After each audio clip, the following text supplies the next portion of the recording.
Yo, what is up, guys? Today I'm bringing you a rebuild of my main system, surprisingly. So the goal is pretty much less fans, more quiet, no more scuffed side intake 240 push-pull turbulence everywhere, a bunch of crappy airflow, and overall obviously like better temps. And also downsizing the power supply. And also, yeah, I did in fact sell my old 4090, and I will be sure to put a link to it in the description for those who want to see the unboxing of it. Now, the main reason I am downsizing my main rig is obviously because I have to accommodate better cooling, and also, you know, I kind of did struggle putting this 5090 in as is, so with the current config, meaning every time I had to put it in, take it out, so on and so forth, I had to kind of unscrew the power supply and then wiggle a little bit and then just get it to work. So I think moving forward, this setup will definitely do me a lot of good. With that being said, I also did in fact fiddle with the motherboard a little bit. It's also my first time removing the, VRM of, said board. So pretty much what I'm doing is upgrading the Wi-Fi card. It's 2230, I believe, yeah. So upgrading from Wi-Fi 6E to Wi-Fi 7. And of course the very minimal Bluetooth version upgrade as well. You can see I had it kind of awkwardly placed because the, MOS fan. Is it a VRM fan? Yeah, it's just a MOS fan. The cable of it was kind of connected still, so I didn't really want to bother.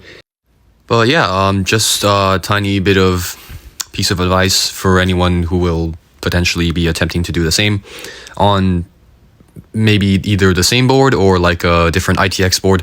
One advice I can definitely give is be very careful, be extremely careful, and just slow and steady, because especially for high-end boards like a Z690 or Z790 from Intel, they may or may not come with pads on the back, which obviously did with mine.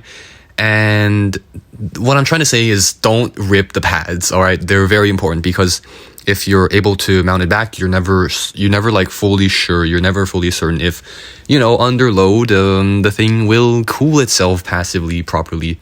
Thankfully, when I did reassemble everything, it was fine. So the motherboard temps, all the readings in hardware info 64 were all okay. Alrighty, anyways, I think I will let y'all enjoy the rest of the rebuild. More or less, very quick, tiny, fast review of the cooler. It runs extremely quiet. I'm very happy with it. Although, pretty soon, decently soon enough, you will see some behind the scenes as to why I struggled with, the cooler and the power supply. Apart from that, PSU cables, you suck. Very short cables. 4-star rating out of 5 for sure, definitely, I don't know. But one thing I really do like about this PSU is the manual control. You are able to manually select if the semi-passive fan mode is on and off, on or off. And yeah, apart from that, enjoy the rebuild.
cable management on the fan spark here.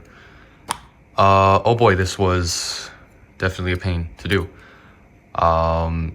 Essentially, I was stuck on the cooler.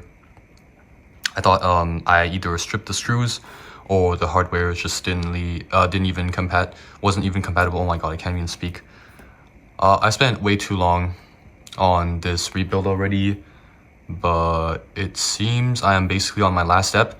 And also, it looks like I'm basically gonna have to stick with 360 side mount exhaust, because sadly on the rear I'm unable to fit a 25mm fan. Although I could add more intakes at the top, specifically maybe 1 or 2 here, maybe like a 140 for the motherboard, VRM, or even the RAMs. I probably will just skip it because I kind of want quiet over a bunch of fans, unlike last time. And pretty much I was unable to fit the power supply on the right side, more or less because of the cable length. As you can see, it's very heavily strained.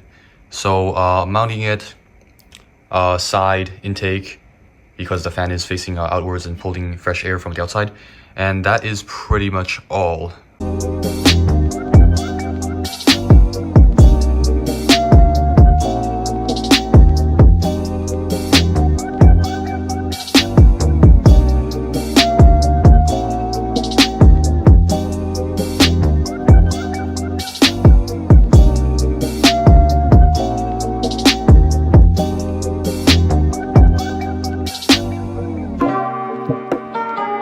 Alright, now for the moment of truth. Let's hope it boots.